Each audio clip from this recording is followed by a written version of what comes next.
Hello, everyone. It's Dan Sutter here with the Institute for Catastrophic Loss Reduction. Thanks very much for joining. I think we're expecting a pretty big crowd, and there's still some people signing on.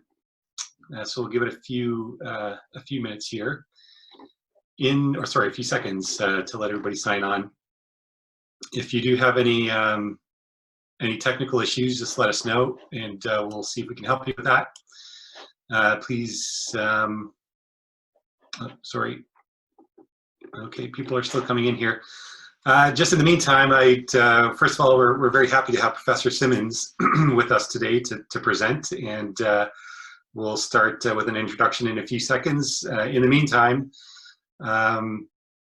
for our regular participants, our next Friday forum will be on July 17th, the same time, 1 p.m. Eastern. And we'll have Professor Dan Sutter from Western University on the line discussing history of flood management in Canada. So keep that date in your calendars, and you should expect an email from us in the coming days, maybe some point next week as a reminder. Okay, I guess we'll get started here. So we're very happy to have Professor Simmons on the line. Professor Simmons is one of the top experts in economics and natural hazards in North America. So Professor Simmons is professor of economics at Austin College, and he holds the endowed Clara R and Leo F. Corrigan Chair of Economics. He's published more than 100 articles and co-authored several books, including with Dan Sutter. Dr. Simmons was a Fulbright Scholar to Norway in 2010 and again to Canada in 2014, and was a visiting scholar at NOAA in 2017. You may have seen his research highlighted in various news outlets, including the New York Times, Wall Street Journal, CBS Evening News, the Weather Channel, Fox Business, Bloomberg TV, Christian Science Monitor, USA Today, among others. So today we'll have Professor Simmons discussing engineering economics, the building cost effective resilient structures. We'll have first a presentation from Dr. Simmons that'll be 45 minutes or an hour roughly, and we'll hold a discussion period at the end. Please use the question and answer function, which you should be able to find in the Zoom platform. Enter your questions anytime throughout the webinar, but we'll be holding the discussion at the end of the webinar. But at any point during the webinar, you can enter a question, and we'll have a discussion at the very end. So thank you again for joining, and with that, I'll pass it over to Professor Simmons. So Professor Simmons, sorry, you'll have to unmute yourself. There you go. Can you hear me now? You're good now. Thank you very much. Okay. Thank you, Dan. I appreciate your introduction. And I want to say that I appreciate the relationship that I've had with ICLR for now going on 20 years, I think. They've been very supportive of this type of research, and we greatly appreciate all of the help that they have done in examining these research questions. Well, what we're going to, whoops, all of a sudden I'm having trouble advancing the slide. Didn't a minute ago. There we go. This presentation, we're going to look at results that come from almost 25 years of research into the economic aspects of mitigation and resilient construction. Most of what this webinar will cover is going to be talking about building codes, and the genesis of our building code research really started out when I was serving as a Fulbright Scholar in Canada. That was in 2014. The Fulbright of Canada and ICLR were both financial contributors to my Fulbright visit there, which was a combination of work with University of Western Ontario and then ICLR in Toronto. Some of the topics we're going to cover is the performance of structures that have been wind engineered. And then we're going to look at the cost effectiveness of codes that are based upon those structures. Then we're going to look at some of the market impacts of these resilient codes? And that turns out to be a very critical question, because if you're a municipality and you adopt a resilient code that increases your cost, but your neighboring communities do not do that, you're putting yourself at a little bit of market risk. Excuse me. And we want to look at what impact that may have on markets. Then a very recent paper that has just been accepted, it will be published probably next year. We look at some of the characteristics of communities that do have stronger building codes. And then finally, we'll finish the presentation up with some how the market values voluntary mitigation. In other words, things that people have done on their individual home that was not mandated by a building code. So with that in mind, let's start about the magnitude of the problem. Since 1980, there have been over $1 trillion in damages from windstorms and hail in the US. And about 85% of that amount has occurred in the last 20 years, suggesting that as we move population to areas more vulnerable to wind and to hail, particularly on the coastal areas, we're going to see that that is only going to increase in the future. So that kind of gives you an idea of the scale of the problem. Now, there are solutions to the issue. The solution is mitigation, and mitigation is possible. And slowly but surely, it is being valued by policymakers and consumers. Now, one of the things we're going to look at in this presentation, we're going to review some of those policy responses, as well as the market solutions that I alluded to earlier that will limit future damage. Most of this is based on results in the state of Florida, which did adopt a statewide resilient code. We'll talk about the history of that in just a second. And then in Moore, Oklahoma, which which of course is in central Oklahoma and gets more than their fair share of violent tornadoes. And then, as alluded to just a second ago, we're going to look at some of those local concerns about some of the potential negative effects that the market may have of adopting codes that, that would limit this damage. So what we're showing is that there is an increasing body of research, much of which we'll share with you today, that does confirm that the market values mitigation.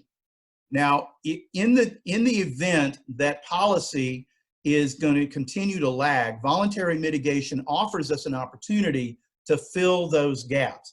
And so we want to look at some of the impacts of that voluntary mitigation.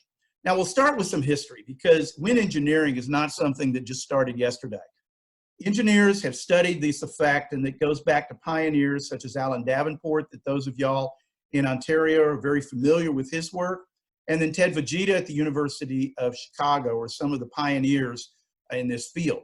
What they have done laid the foundation for many of the innovations we take for granted today, such as wind testing of structures like they do at Western, and then the Vegeta, now enhanced Vegeta scale.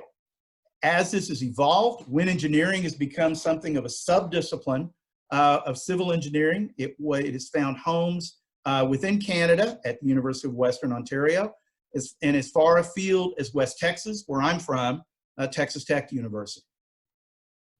While the science has progressed, public policy, though, has not. And that was the case really until a seminal event occurred in Florida in August of 1992, when Hurricane Andrew hit Florida. At the time, it was the most expensive storm in US history. Expensive enough that 11 insurers in the state declared bankruptcy. There were insurance companies that remained, but they decreased their coverage in Florida, particularly in the coastal areas, which prompted the state of Florida to do several things, one of which was to consider creating a statewide building code using wind engineering principles. 21 years after Hurricane Andrew, in 2013, a tragic event occurred in Moore, Oklahoma. The third violent tornado to hit Moore within 15 years hit that year. There was $3 billion in damage from that one storm. The storm was on the ground for 21 miles within the heart of Moore, Oklahoma. It hit 2 elementary schools, destroyed 2 elementary schools, and in one of those elementary schools, Plaza Towers, 7 children tragically perished. Now, the raw emotion of that event prompted the city of Moore to do something that no other city in the US has done, and that was to adopt a building code based on wind engineering principles. So that history kind of sets the stage for the evolution of this research. We're going to start with Hurricane Andrew, and what we're going to do with each of these events is talk about what happened and what policy proposals came out of that, and then from that we're going to examine through research the performance of these policy proposals and the cost effectiveness of them. So again, when Hurricane Andrew struck in August of 1992, it was the most expensive storm in US history. It prompted those insurance companies to go bankrupt, but it also prompted the state of Florida to reconsider a statewide building code. Now, a portion of Florida actually jumped before the state did. There was a South Florida building code that included 3 counties in the very southern tip of Florida. That was Monroe County, that was Broward County, and Dade County, where Miami is located.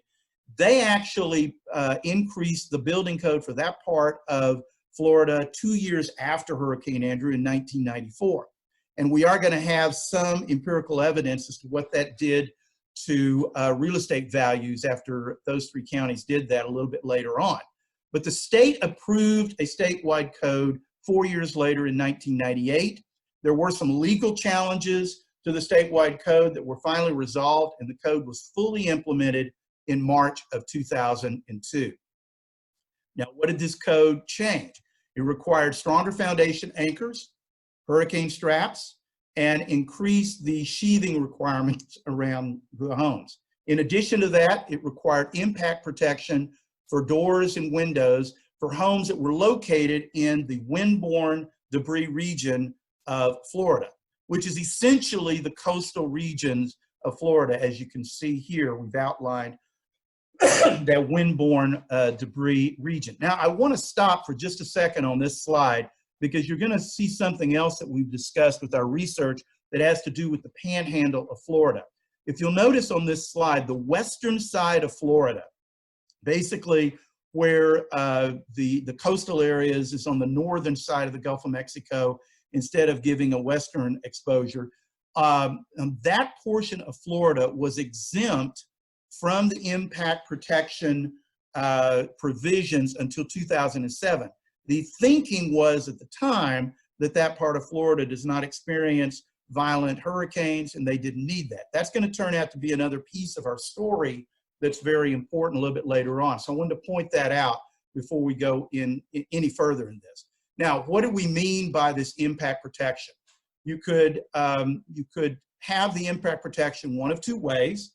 You could install exterior covers over all of the windows and doors that are removable. Sometimes they're permanently installed, but you could have this picture is a removable one, or you could pay the extra money to have impact resistant glass, which is shown on the right-hand side of the slide. So that's what we mean by the impact protection provisions of the Florida Building Code.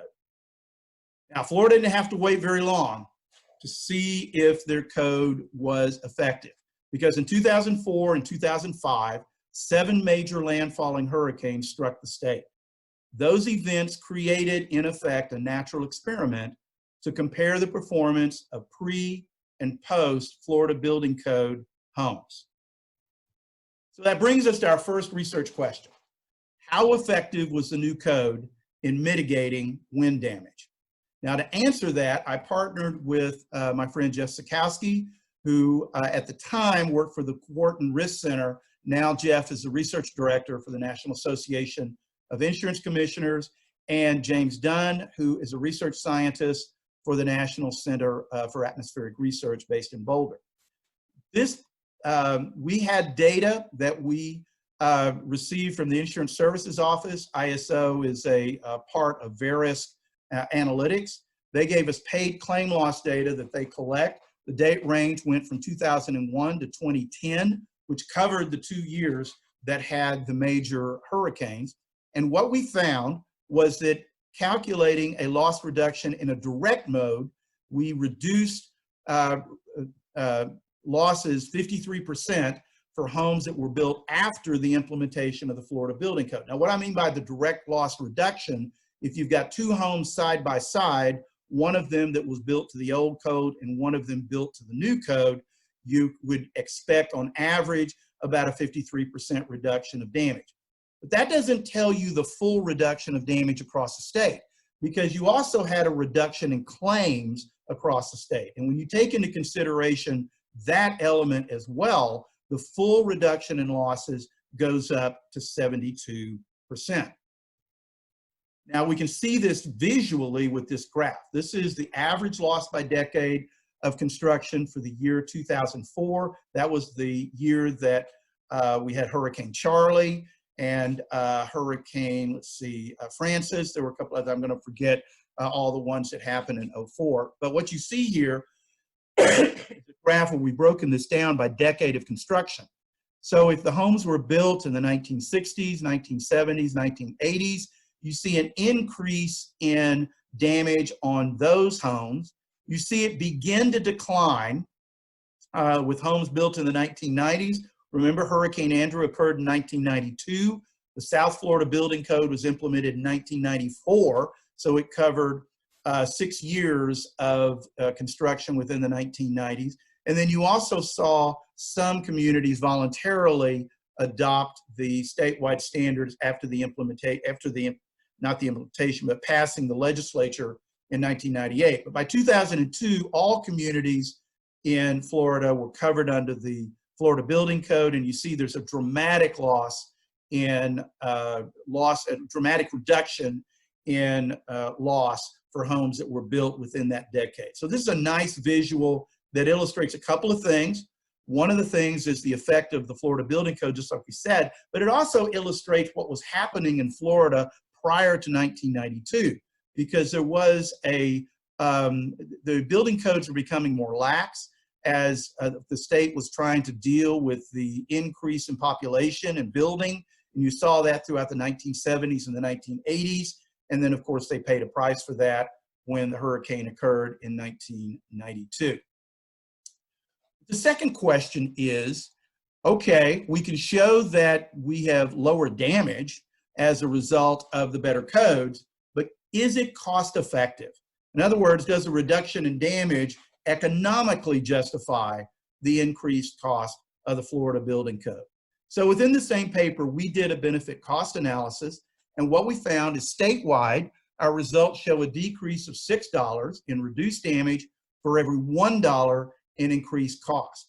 Now, Florida gets a lot of windstorms, both in terms of tornadoes and in hurricanes. So due to the fact that the average annual loss in Florida is probably the highest in the nation, that provided a payback of about 8 years.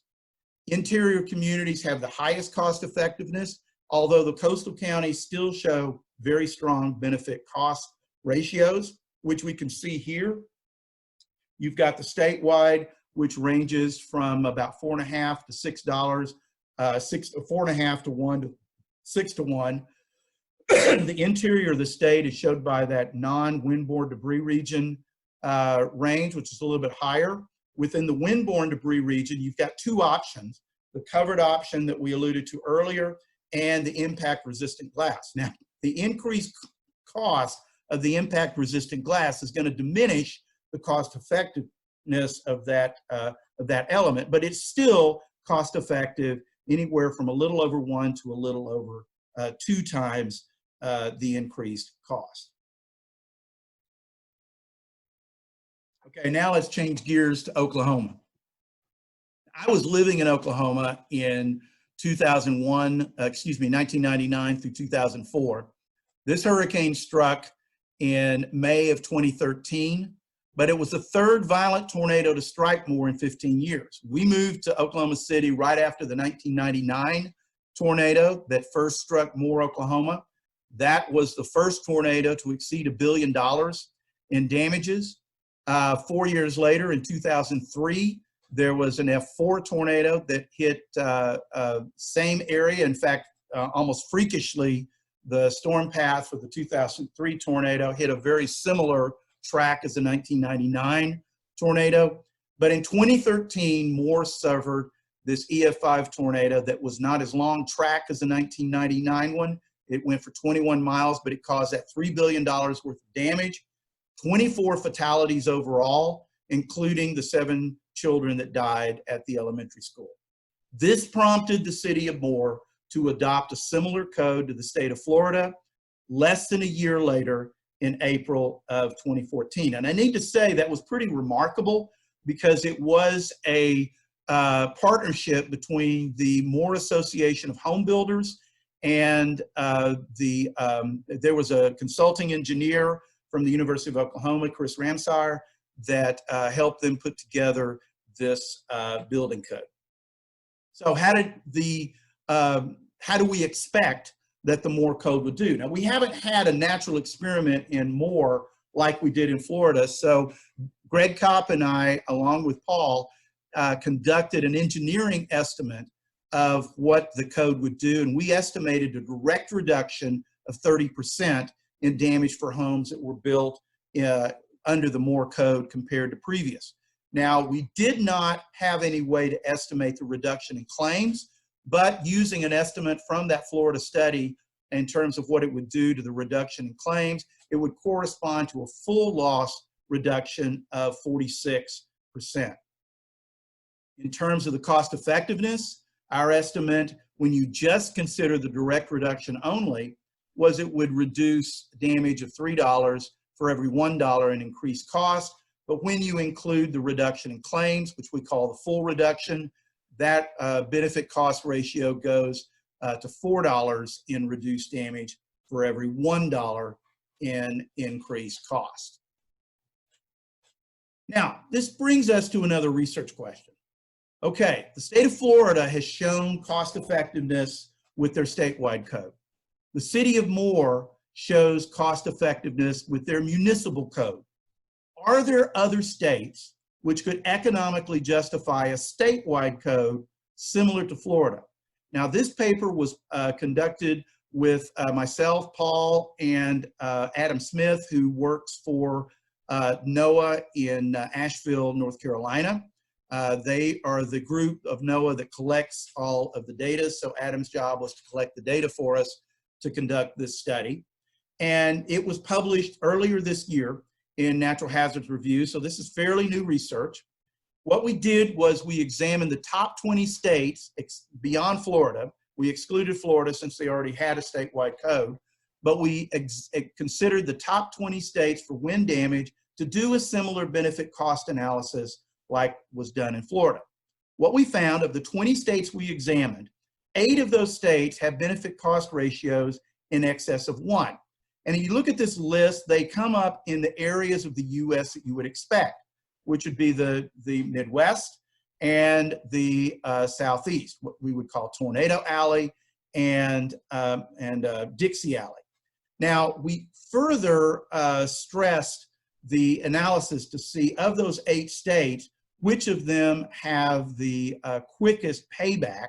And we used a payback with the idea that the typical mortgage is about 30 years, and we didn't think there would be much political acceptance of something that would take that long to repay. So when we limit the payback to less than 20 years, we focus on 3 states: Mississippi, Oklahoma, and Alabama. Oklahoma's no surprise. Mississippi and Alabama were some of the worst hit states during 2011 when we had the outbreak of tornadoes, but both Mississippi and Alabama also suffer hurricanes. So when you take into consideration the loss of the hurricanes, as well as the loss from tornadoes, Mississippi and Alabama become prime candidates of where you could get some cost effectiveness of statewide codes like we had in Florida. So what this is going to do is it's going to identify states where the argument is the strongest to adopt resilient codes. Now, we also had one other contribution from this paper. Since we did this on a nationwide level, we were able to create something that would show the trade-off between cost and performance that would make new mitigation innovations cost-effective. That's going to vary from state to state based upon their frequency of damaging windstorms, but I have here a graph that will illustrate that for 2 states. The first state is Mississippi. The second state is Nebraska. Mississippi is obviously one of the states that would get high cost effectiveness on resilient codes. Nebraska's right there on the bubble. It's just under the ratio for cost effectiveness. So what we're showing with this graph is the percent that damage could be reduced compared to the cost per square foot of the innovation that brought about that reduction in damage. Now the dark line is Mississippi, and you can see there that you can spend a lot of money on a price per square foot with the expected reduction in cost. But in Nebraska, the dotted line, the cost per square foot is going to have to be quite a bit lower for you to be able to justify the innovations. As an example, let's look at a 50% reduction. If engineers could develop an innovation that would reduce damage by 50%, you could have it cost as much as $10 per square foot in Mississippi and still be cost effective. But that same innovation would need to have a cost of about $2 a square foot and to be cost effective in Nebraska. So we felt that this was a tool that engineers could use to help guide them on their attempt to find mitigation that would be adopted by the market. Now, the next thing we want to turn to is the market impact of what the city of Moore did. As I mentioned earlier, it's understandable that cities would be reluctant to adopt any type of code that is going to increase the cost to build a house, because if that's the only criteria that potential new residents are going to look at, it's going to increase the likelihood that they would move to neighboring communities. The decision by Moore was rare in that regard because they enhanced their code knowing it would increase the cost when other cities did not. Now that provides for us another natural experiment to test that concern that's on the part of city officials. Norman, Oklahoma is a college town. That's where the University of Oklahoma is located, just to the south of Moore. Both those towns are in the Oklahoma City metropolitan area to the south side of Oklahoma City Metro. Moore is just north of Norman, but they are adjacent to each other. So these two towns would be excellent to use as to study the market effects of what happened to the building code. Now, we use multiple listing service data, which we got from the real estate entities in Moore and in Norman, to conduct a pre and post code study to determine if there were any negative market impacts after the implementation of the Moore code. The method we used is called a difference in differences, and we tested 3 variables: price per square foot, weekly sales, and new permits. Now, the next thing I want to show you is to talk a little bit about what difference in differences is. So imagine that this graph is illustrating what we saw in Norman and Moore. So let's start with the Norman graph, and you see on the left-hand side the price per square foot before the implementation of the Moore code, and on the right-hand side you see the price per square foot after the implementation of the Moore code. Now, the next line you see that said Moore estimate, that's a parallel shift of this line. In other words, it starts out on the left-hand side for the price per square foot as to where Moore was prior to the implementation of the code. If it followed the same pattern as Norman, you'd expect the price per square foot to be where it is on the right-hand side after. The actual line would show you what actually occurred. Now, this is not the actual line. This is just to illustrate difference in differences. But what you see here is what actually occurred, or what would theoretically occur in Moore before and after the implementation of the code. The statistical test is the difference between the estimate in Moore and the actual for Moore for each of these variables: price per square foot, weekly sales, and permits. So if the code had a negative effect, you'd expect the statistical difference between that estimate of that variable for Moore, if it followed the same pattern as Norman, and what actually occurred. What we found, however, was that for each variable, price, sales, permits, we found no statistical difference between what actually occurred and what you'd expect to occur if it followed the same pattern as Norman. So the results of this is just saying that home buyers were not discouraged from purchasing a home and more based on the change to the code. Now, the next paper that I want to talk about is the latest paper that I've done. Again, I did this with Jeff Sikoski, who I introduced to you earlier, as well as Paul. And what we're looking at here are, can we understand some of the characteristics of communities that have more resilient construction? Now, our variable that we use to categorize resilience is from the Building Code Effectiveness Grading Schedule, which is a product of ISO, which is also the same outfit that gave us the loss data in the Florida study. They also have this product where they will grade the building code of various municipalities. If the municipality has the best in terms of strength and in terms of enforcement on their building codes, it's given a score of a 1, all the way down to the lowest performers, which would be given a score of 10. We had data from ISO on the BSAG's product from 1995 to 2017 within the state of Florida. And what we were doing is we grouped them as the best communities, those that had scores of 1 to 3. And we looked at the differences of socioeconomic variables between that group and then the lower ranked communities. Now, what we found was that more resilient communities tend to be more urban. They tend to be wealthier with a younger and more educated population.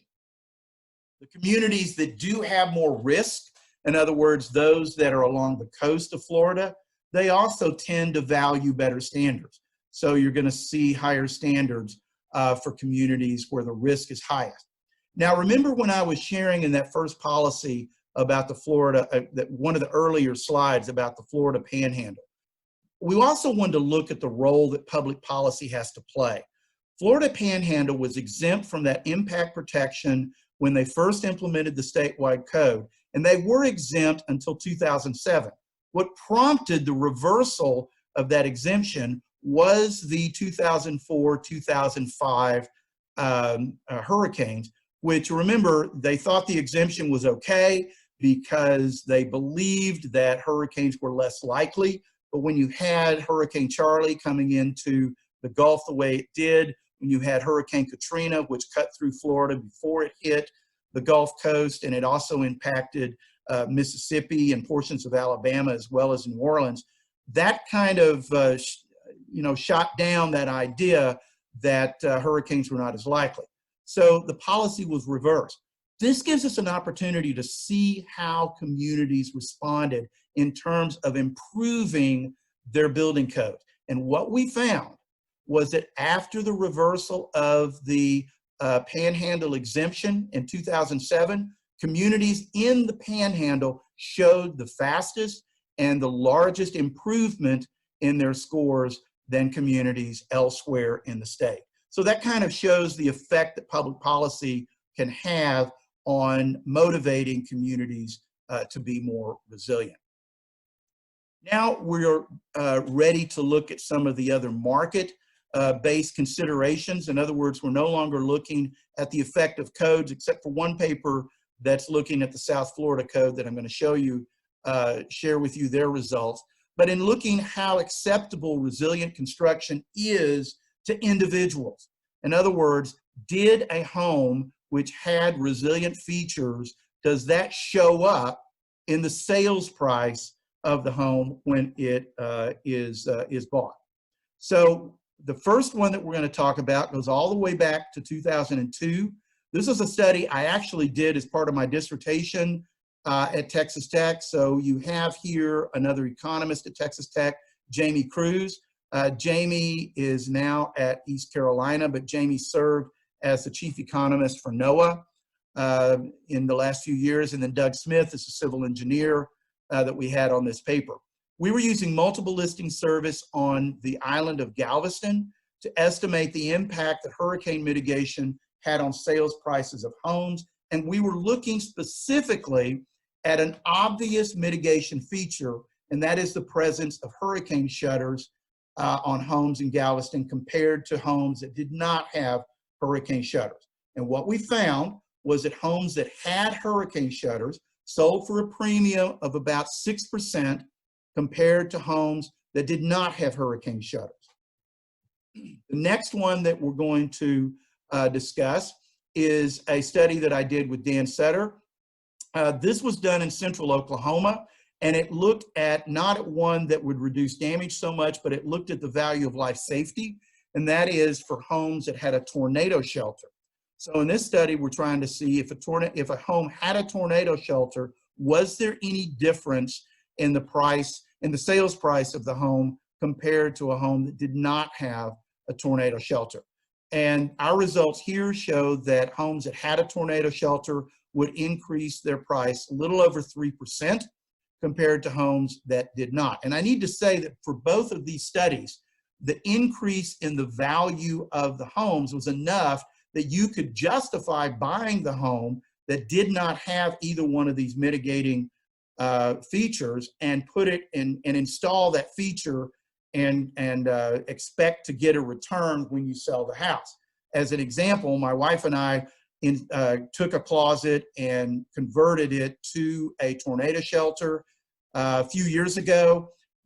And the whole expectation, it cost us about $4,000 to do that, and on a home that's roughly $250,000, if we expect to get a 3% increase, we should get our $4,000 back as a result of that investment. Now, the next study looked at the effect of the South Florida Building Code.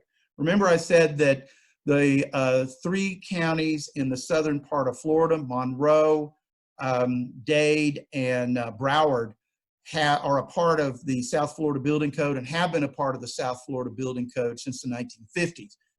After Hurricane Andrew, they upgraded their standards, essentially the same standards that the entire state adopted a few years later.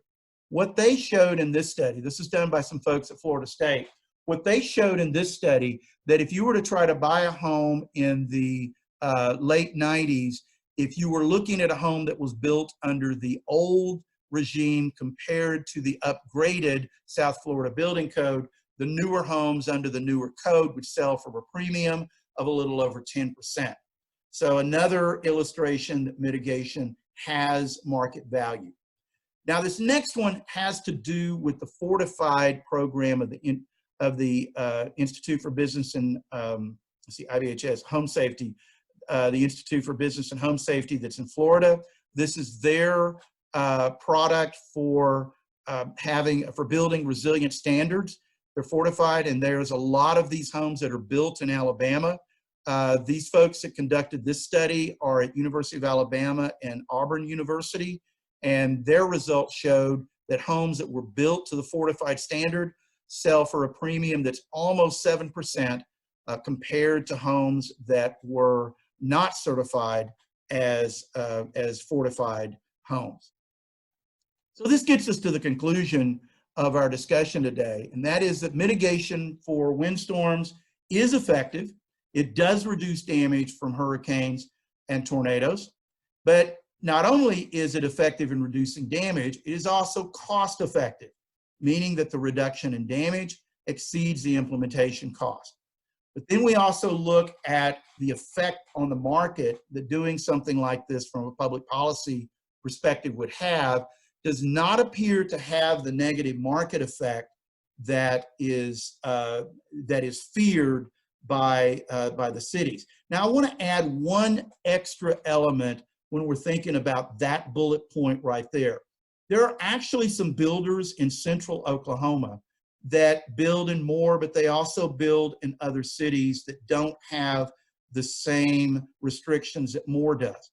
Many of these builders, and I've talked to several of them, have voluntarily built those standards even in homes, even in municipalities that don't require it. And what they have told me is that yes, it increases cost, but it gives them a marketing advantage when potential homeowners are looking at their product compared to a product that does not include those standards. So in other words, they're saying that the increase in sales is justifying the increase in cost, even when the building codes are not requiring them to do it. And so finally, we see that as we go to the last bullet point, that ties into what we've seen in other communities in Texas, in central Oklahoma, as well as in places like Alabama, that the market does place a value on mitigation, and that shows up in the sales prices of the homes that have mitigation features. So with that, I want to finish. And first of all, thank everybody for listening and allowing me to share the research that we've been working on these last few years. Also to thank Dan and Paul for giving me the opportunity to share this with you. And I am ready to take your questions and comments.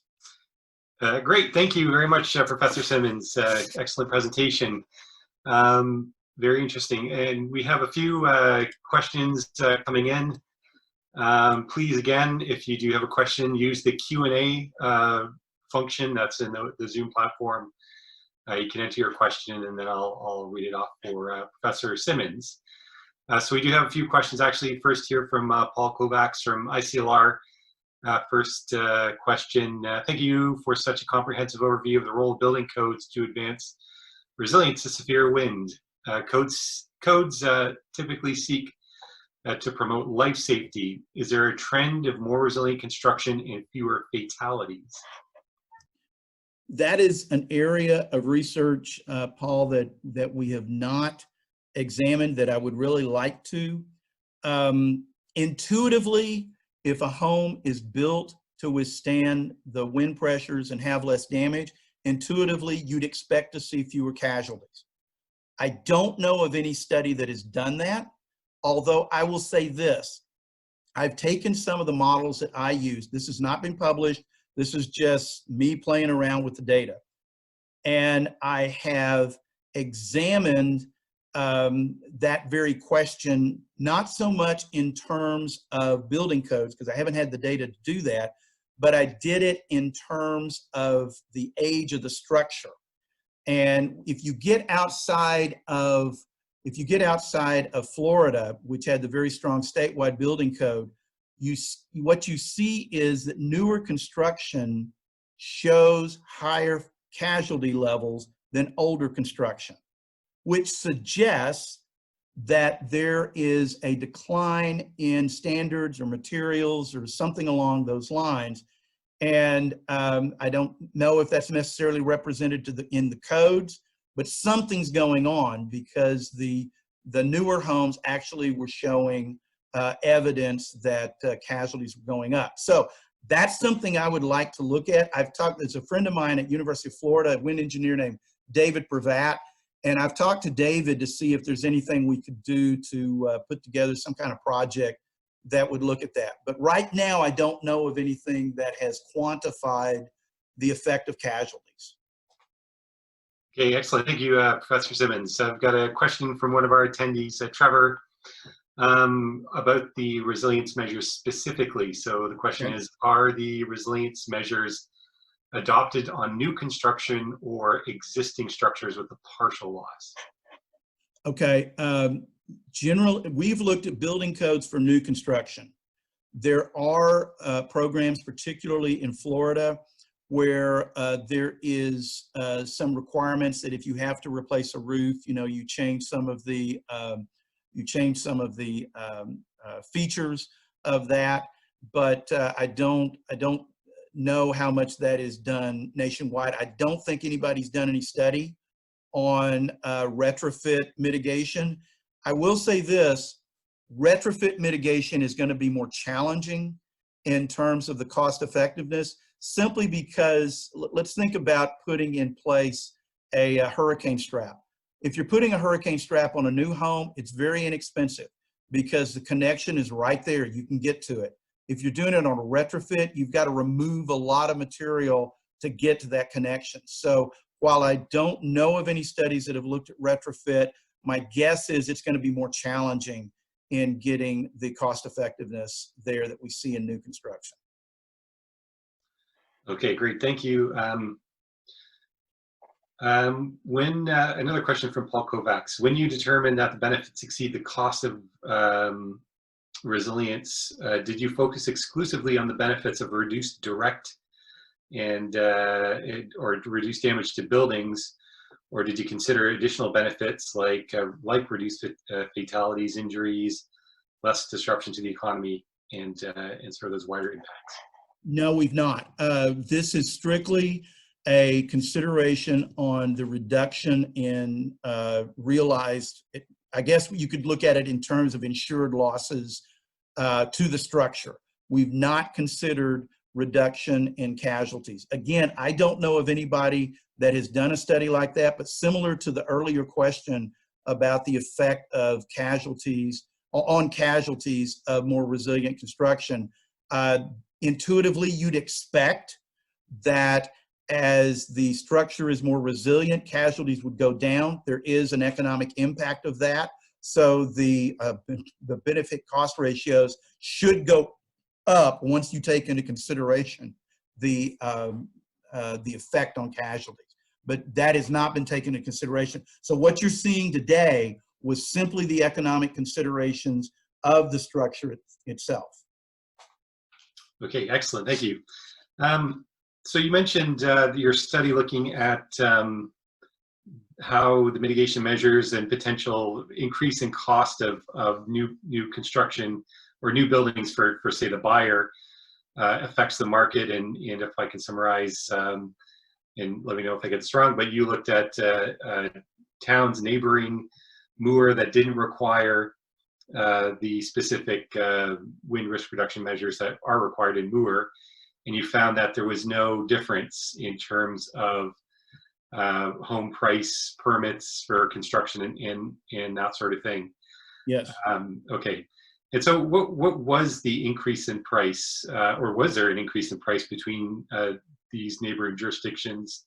And if so, what was that increase in price? And it's interesting, well, it would sort of provide some context to that, the finding that there was no difference in these two towns. Well, there was an increase in price in both communities. And that was because during the period of our study period included the period of time when the price of oil was going up fairly dramatically. I mean, it sounds silly to talk about that now because we've seen such a collapse in the price of oil, but the state of Oklahoma is so tightly wed to that industry that you were seeing the price of oil going up during our study period. And so as a result of that, you saw the value of real estate going up everywhere in the state. So we saw increases in price. What we were looking at, Dan, was was there a change in the expected increase in price and the realized increase in price? In other words, if the expected increase in price was, I'm just making up a number here, 5%, did the increase for more, did the actual realized increase in price statistically differ from that expected number? And what we found was it did not. In other words, if the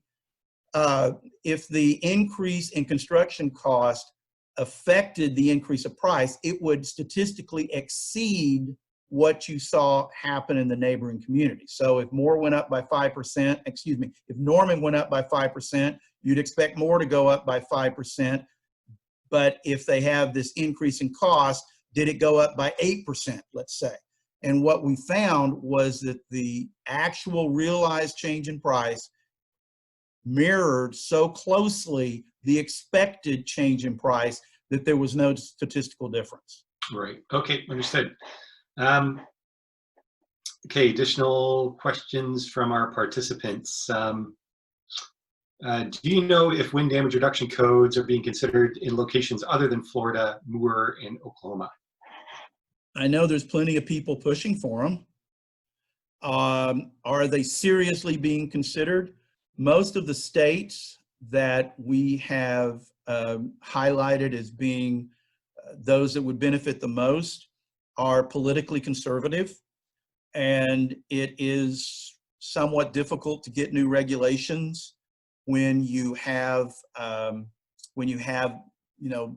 conservative politicians in power. So I don't know of any serious consideration, except to the effect. Now here is the caveat to that: the model codes that are out there by the International Code Commission, they're constantly revising their codes. I think it's on a 3-year cycle. So every 3 years, the International Code Commission will revise their codes and will provide those to the cities to upgrade their codes to the most recently adopted or recently revised. But those codes do not include all of the wind engineering elements that we see in Moore and we see in Florida. So yes, they are revising the codes.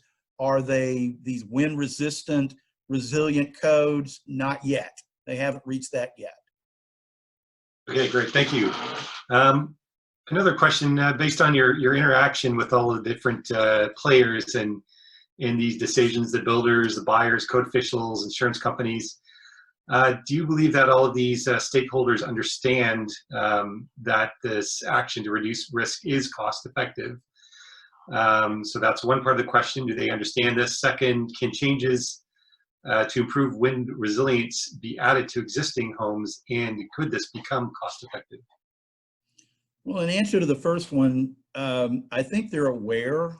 Jeff and I attended a meeting in DC that the International Code Commission was sponsoring, and there were people there from the Home Builders Association as well as insurance industry and so forth. And when we presented much of the results that you saw today, we presented there. The information's out there. I have to believe they are aware of it. I think at some level here in the States, it becomes political, and and I try very hard to stay out of the politics of it. I'm just a humble economist. This is what the numbers say. But I do believe that they know what the results are. Now, your next question was on retrofit. Again, like I said, and Dan, I may not remember your question exactly, but retrofit is going to be a tough case. And it's not a tough case because the cost of the mitigation is expensive. What's expensive is getting access to the element of the house that you can do. Now, I'm going to say this is an anecdote. This isn't research, but Chris Ramsauer is the consulting engineer that consulted on the Moore Code. And the really big thing in wind is to be able to, those roof attachments, those hurricane clips, that's such a big change in establishing the resilience of the home.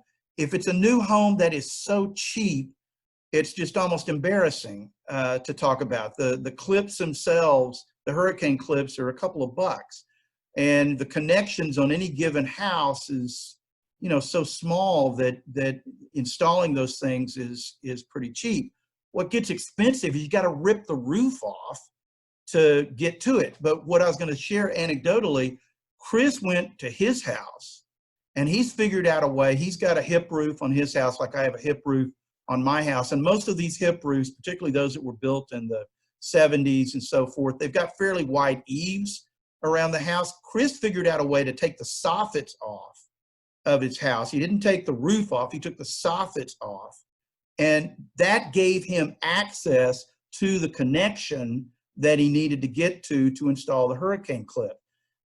I haven't heard anybody except Chris talk about that, but I think it would be an interesting way to see, are there inexpensive ways to address the retrofit question. If you have to take the roof off to get to the connection, then it's not going to be cost effective. But if we can figure out some ways to cleverly get to that connection, maybe we can make it cost effective. So I think that's another area that folks like Greg and Chris and David and, you know, the wind engineers, if they could find a clever way to get to that connection, maybe we can make it cost effective. Oh, great. Good points. I'm looking up at my own soffit here, thinking the same thing. A related question here, and you did mention a number of the specific interventions like hurricane ties and I think wood sheathing and that sort of thing that's being required in Moore. But a question here from Tyler. Fantastic presentation, Dr. Simmons. Wondering if you could speak to some of the specific preventative measures that the code changes involve. So aside from what you've mentioned already, I'm not sure if you're able to comment on additional measures. Well, in Moore, for instance, they required that you use OSB as the sheathing material so that you're increasing the rigidity of the wall structure. They required, I think they already required anchor bolts, but I think that needs to be a part of any discussion of resilient. There still are communities out there that simply get a nail gun and nail the exterior wall base plate to the foundation. So I think that you need to start with that. If you're not using anchor bolts in a slab foundation, you need to be. So anchor bolts, rigid exterior sheathing. You know, we've talked about the hurricane straps. One thing that Moore did was that they changed the spacing of the rafters. The standard spacing is 24 inches for most homes built in the U.S. They changed that to 16. So you change it to 16, so you've got more rafters on the roof, which means you've got more connections from the roof to the exterior walls. And then there's some real subtle things that the engineers know better than I do. The nailing patterns that they use to put the decking onto the rafters. I know that Chris at Oklahoma at his lab is doing some research into the nailing patterns. And I think the last time I talked to Chris, he had come up with another rather clever nailing pattern that suggested that he was going to get as much benefit from the change in the nailing pattern as he would with the additional rafter. So, you know, there's things like that that would go. I think folks like Greg and Chris and David probably are better at addressing those things than a humble economist. Okay, great, thank you. I got a question here from a participant here from University of Ottawa. The question concerns how insurers might be motivating builders to implement these mitigation measures. Do you have any numbers in this regard? So some comments on the role of the insurance industry in motivation of this work. Yeah, there, you know, in some areas of Texas, for instance, you're in what they call the wind pool. In other words, if you're on the coast, it's so expensive to get wind insurance that you have to go into the wind pool. And there are opportunities in the wind pool to give discounts on wind pool insurance if you take certain types of mitigating features. But generally speaking, the insurance companies have not had a very broad policy, a very broad program of offering discounts for mitigation. I think that's, you know, anytime you offer somebody the ability to save a little bit of money, it's going to incentivize them to take that step. Now, let me give you an example of one that is available in the state of Texas, where I live. It's not wind related, it's hail related. There is a provision in the state of Texas that if you install hail resistant shingles, when you re-roof, you get a discount on your insurance. Now, when we bought the house that we're in right now, it just so happened to need a roof. They had a hailstorm between when we put the bid on the house and when we closed, and they had a hailstorm. And so we were able to take advantage of putting a new roof on when we very first moved here. And we did put on the hail resistant shingles. And I found, I mean, the payback on that was so fast. I paid back in the reduction in premiums, I paid back the additional cost of the hail resistant shingles in 3 years. So, there are programs like that that are available. I think they're effective. I don't think they're widely adopted because, I'm not gonna make this sound like there's a reluctance on the part of the insurance companies. I think it's more a lack of data. They need more data to be able to price the discounts if they're going to do it. So, but that's the kind of thing that I think we would see eventually. Okay, great, thank you. You mentioned several figures concerning the premium that you get for homes with mitigation measures like hurricane shutters, the new Florida code, the fortified guidelines. I'm wondering how do people know about these measures? Is it something that's communicated during the buying process by like the real estate agents? And with shutters, you can see them, but a lot of the measures for wind risk reduction, they're in the structure. You can't see them. So how do people know about it, such that they're willing to pay so much more? And Dan, that's the reason IBHS wanted to have the fortified program, because basically what they're doing, if you qualify for the fortified program, you essentially have a good housekeeping seal of approval on your house. And so that is something you can take to show the potential buyer that even though you can't see these features, I can verify for you that they are there because I have been certified by this third-party entity. Now with the tornado shelters, again, that's an obvious feature. You can see that it has a tornado shelter. I mean, the one we did at my house, what we did was we changed an interior closet, and the door is so heavy that you're going to see the door. The width of the door is like 2 to 3 inches wide. You can't see that when you close the door, but when you open the door, you see, oh wow, this is a different door. Plus the fact that it's got these massive, bolts on there, dead bolts on there. You can see that the material of the walls is not sheetrock. On ours, it's a 3/4 inch plywood, 16 gauge steel, 3/4 inch plywood. By the way, I took pictures while we were, doing it. So I've got, proof that it was done. You can see that what we had in Galveston, the hurricane shutters are an obvious mitigation feature. You can see them. Now in South Florida, when they looked at the South Florida building code, it's just a question of when the home was built.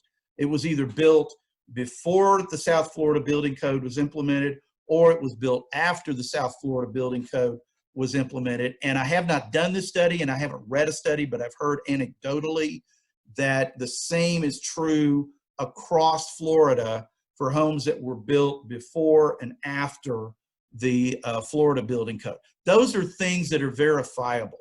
Now, your question is, what about the things that don't have a good housekeeping seal of approval and are not obvious? That's a tougher sell, which is why I think it's important that we get some way of third-party verification that this house does in fact have the resilient features that buyers value.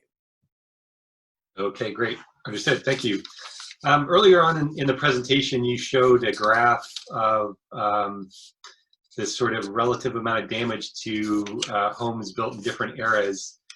I believe it was for Let me go back to it. Yeah, it was earlier on, and there was sort of some variation in those. Oh, right here. So it's sort of interesting. The 2000 2009, obviously pretty low level of damage relative to other years of construction. You get a sense why 1900 to 1920 seems to fare well? I'm not even sure you can look very. When you look at the stuff that's more than 50 years old, it's probably a survivor issue. In other words, the homes that have survived for over 100 years were the best built homes. So I'm not sure if there's a whole lot of information prior to the 1960s that you may want to see. I mean, we had homes that went back that far. So we show it in the graph. To me, the story of this graph is two things. What was going on in Florida construction during the 1970s and the 1980s. That was during a period of time that Florida was growing rapidly. And I am surmising here that there were some corners being cut, whether it's in the building or the materials or the codes. I will say that I've heard engineers say something, and I don't know if this has been academically published. Greg may know better than I, but I've heard engineers say that when they did the after studies for Andrew and they started looking around at the damage, that they would pick up these damaged piece of decking, and they would notice where the nail holes were in the damaged decking. And what I was told was that about 80% of the nails that they found in the decking was going into thin air. It never hit the rafter. And that suggests that there was a technological issue that began in the 1970s, and that was the use of the nail gun. Because when you hammer in a nail by hand, you know that you hit the rafter. When you've got a nail gun, you don't know if you hit the rafter or not. So there's a lot of explanations that could potentially be there for why you saw the higher than expected levels of damage of the homes that were built in the 70s and the 80s. It's clear as to why you saw the lower levels of damage in the newer homes, and that was the implementation of the building code. By the way, let me say one thing about this, because it may also be argued that you saw the lower levels of damage just because they were newer homes. We controlled for the age of the home in this study. In the econometric model that we used, we controlled for the age of the home. So once you take into consideration the age of the home, what you're looking at is the effect of the implementation of the code. Okay, great. So I think we'll have two more questions here, unless we get a rush of questions from our attendees, both from Paul Kovacs. So first, following an extreme event, there may be a window of opportunity to change codes and other policy, but often these changes need to be initiated within the first, say, 12 months after an event. Yeah. Is the experience with Andrew and Moore consistent with this? Is that a focus on the need for building codes began soon after the storm? Yeah, it's in the situation in Moore is unique. I would imagine that the tragedy of losing 7 children while they were trying to shelter in an elementary school was the trigger for Moore to adopt the codes that they adopted. That was really, I mean, I can't even imagine losing a child at school because of something like that. So I think that was very much a trigger of why Moore, a very conservative state, in a very conservative state, took the action that they took. Now, in regards to, there is a lessening of enthusiasm about these codes over time, and that's true.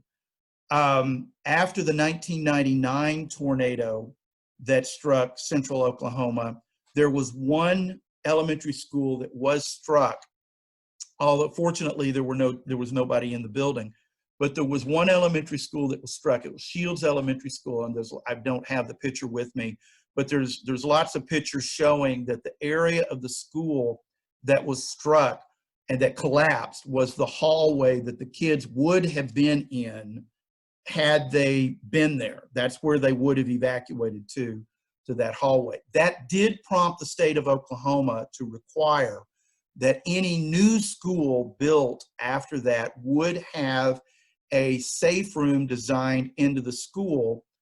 Usually it would be the gym, where they could super engineer just the gym, and then in the event of a tornado, they could get all the kids into the gym, and that would be the safest part of the room. I think that has since been rescinded. So that talks about what Paul is alluding to, that there was enthusiasm for this at first, but then time goes on and people kind of lose their enthusiasm for that sort of thing. So yeah, I think there's a small window of opportunity. We need, and I've heard Leslie, who heads up Flash, I've heard Leslie say this before, is that we need to be ready to jump when an event happens, because that window of opportunity closes, and it closes fast. So yeah, that is definitely a part of the policy implementation of these things. Okay, excellent, thank you. So last question here, and so you're speaking to us from the U.S., and that's where your home is, and you do a lot of your work. But you did spend some time in Canada, at Western University, Mm-hmm. and you know, of course, Paul, and have worked with Canadians for a while. Do you think there are any differences in how Canadians and people in the United States think about resilience? You know, I'm not familiar with the codes that you guys have.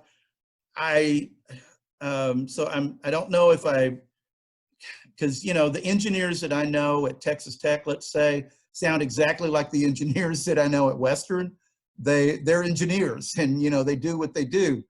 As far as the individuals, my guess is that attitudes would naturally be different about windstorms in Canada, just because the frequency of those storms are so much more likely, you know, here where I live than they are in Canada. Although you guys had a tornado yesterday that went through London. Did it go through London, or was it just outside of London? I think it was just outside of London.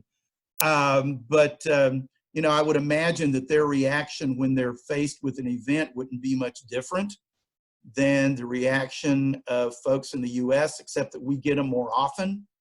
There would be an interesting thing there.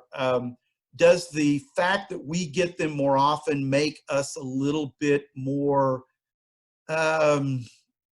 to where we don't take them as seriously as we would? I think that used to be the case. I know when I was in college, now this is a long time ago, but when I was in college in the 1970s and I was out at Texas Tech, anytime there was a tornado in West Texas, the guys in my dorm, all they could think about was jumping in their pickups and going to chase it.